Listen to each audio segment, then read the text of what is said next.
Hoje a gente vai de notícia e a gente começa falando da capa do Portal Metrópolis, isso mesmo. Mas eu não tô sozinha, hoje eu tô aqui com Bruna Lima, que é repórter da coluna de Guilherme Amado. Ela vai contar pra gente sobre essa matéria que deu o que falar nessa quinta-feira no Portal Metrópolis. A gente vai contar pra vocês sobre uma seita do filho de Olavo de Carvalho, Tales de Carvalho. Elas que ouviram, Bruna inclusive que ouviu relatos de mulheres que falaram sobre uma suposta seita de violência e até mesmo de estupro que acontecia nessa suposta seita. Oi, Bruna, boa tarde. Obrigada por estar aqui com a gente no Boletim. Boa tarde, Neila. Boa tarde quem está nos assistindo.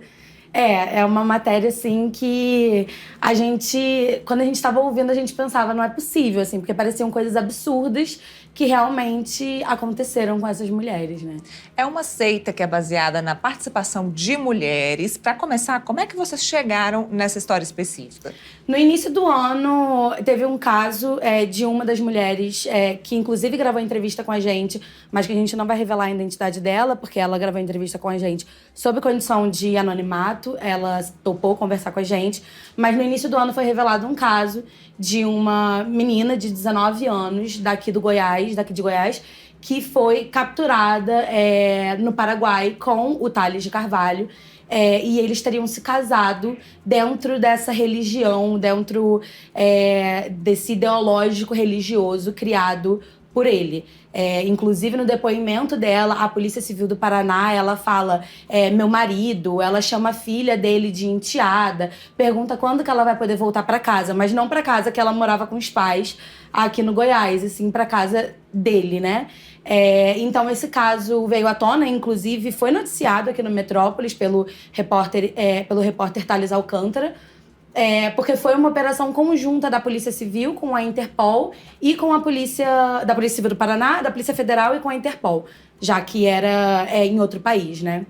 É interessante, pessoal, vocês que ainda não leram a matéria, por favor, leiam a matéria é super extensa, super completinha, cheia de relatos lá no Portal Metrópolis, que de acordo com eles, de acordo com quem escreveu a matéria, entre elas a Bruna, ele, Tales de Carvalho, ele usaria o pretexto da religião islâmica para poder fazer essas torturas com as mulheres, inclusive mulheres, que eu falo no plural, porque ele se casou com mais de uma mulher, elas que moravam no mesmo teto, e ele que fazia essas torturas com elas, utilizando, então, se baseando, então, na religião islâmica, né? E, na verdade, você estava me dizendo que nada disso está previsto na religião.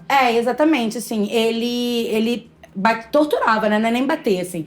Torturar, agredir essas mulheres que moravam com ele. Uma delas é a Kalinka, que deu entrevista pra gente, né? Ela é uma das que conta como foi ser esposa do Tales de Carvalho durante 24 anos. E durante 2 anos e meio ali, ela narra que ela viveu sob tortura dia sim, dia não. E eram torturas que ele falava que estava purificando ela, porque eles tiveram um divórcio quando a segunda mulher chegou aqui, relembrando, né? Era uma menina na época de 12 anos, ele pediu uma menina de 12 anos em casamento. Segundo ele, o casamento só foi consumado aos 14. Porque, enfim, aos 14 anos não é mais crime de estupro de vulnerável. Então, ele alega que só foi consumado o casamento aos 14. Então, nesse momento que a segunda mulher chega, a Kalinka vive uma crise no casamento com o Tales. E aí eles se divorciam, eles ficam separados. Ele fez ela cumprir o divórcio islâmico, né? Ela cumpriu, depois ela se relacionou com outras pessoas. Ela era uma mulher nova, ela era uma menina jovem. Eles começaram a se relacionar, ela tinha o quê? 18 anos, talvez. Então, quando ela volta pra ele, sob ameaça de perder as filhas, porque ele alega que ela não era uma boa influência para as filhas dele, porque o tempo todo, né, ela fala isso pra gente na entrevista, o tempo todo ele falava, são minhas filhas, não são suas filhas, são minhas filhas.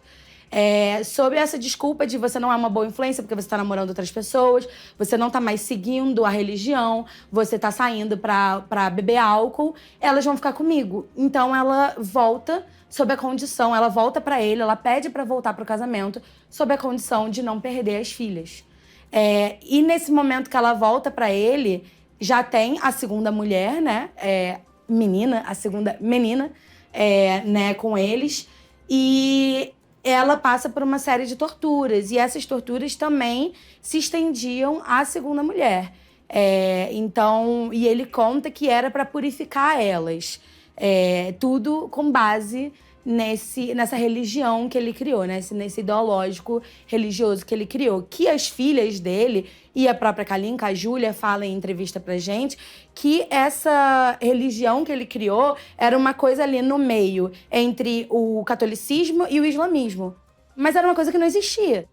Então, isso fazia com que as pessoas que seguiam essa seita, né, que eram alunas do ICLS, que é onde essa seita começa, dependessem deles para tudo. Porque eu não acho o que você está falando na Igreja Católica. E eu não acho o que você está falando no islamismo. Então, eu só posso me consultar com você.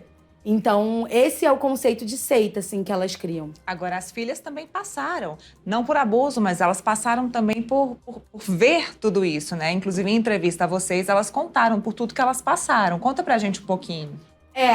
No caso, eu entrevistei a Ana Clara, né? A Júlia e a Kalinka. Foi a equipe de vídeo daqui do Metrópolis com o Guilherme. E eu entrevistei a Ana Clara ontem, inclusive, por Zoom. E uma parte que me tocou muito, que eu fiquei muito emocionada, foi que ela falou, tá inclusive no vídeo, na matéria, foi que ela falou, eu achava que tinha alguma coisa errada comigo. Eu olhava pra trás, eu achava que tinha alguma coisa errada comigo. Porque eu não via luz no fim do túnel, eu fui criada numa vida obscura. Então, ela fala, eu olho pra trás e às vezes eu fico triste porque eu perdi muita coisa. Né? Uma menina de 24 anos, uma jovem de 24 anos. E ela se emociona, assim, na entrevista, ela fala, eu perdi muita coisa. Eu não terminei meus estudos porque meu pai não deixou, porque meu pai falava que ensino médio corrompia as pessoas. E aí ela fala, mas eu tenho uma filha e eu sei que eu não vou dar o melhor futuro pra minha filha, mas ela não vai crescer no ambiente que eu cresci.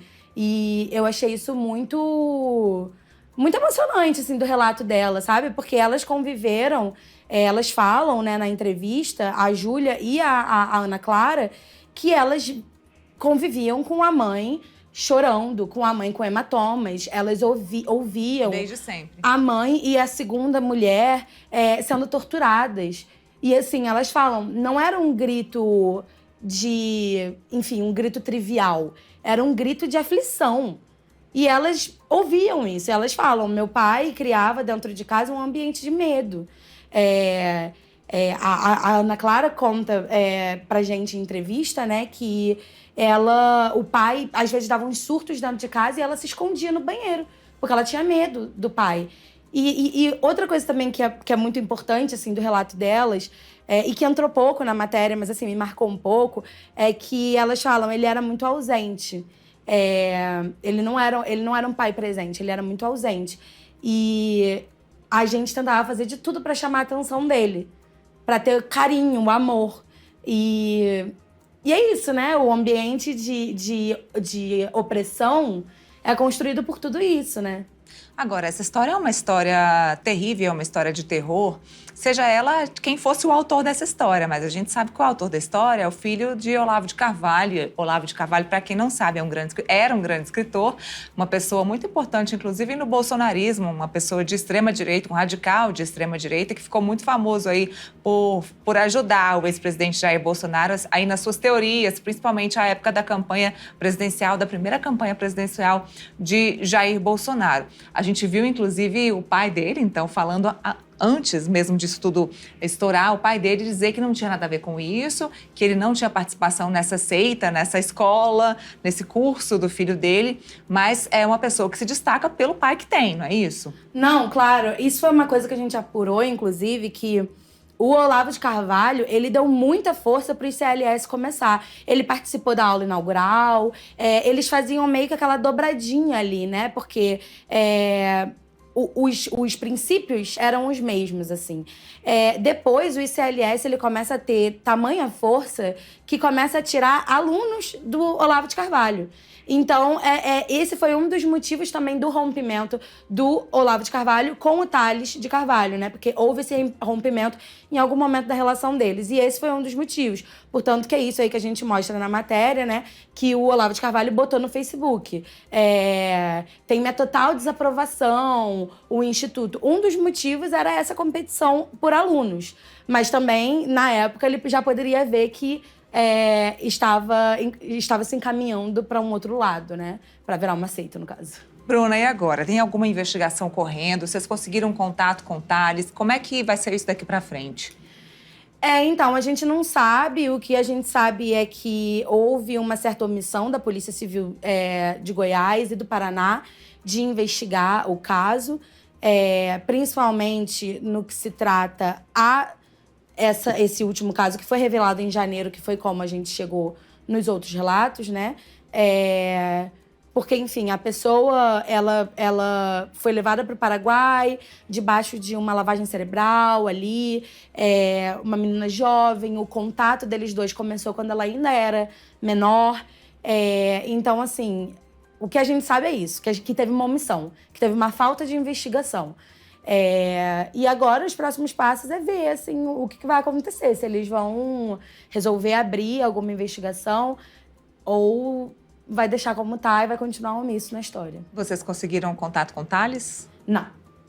Ele nem se manifestou? A gente conseguiu contato com o Thales a partir dos advogados dele, né? Que tem, inclusive, na matéria, o outro lado do Thales, que é quando ele fala, tipo, não, ela não tem 12 anos, ela tem 14.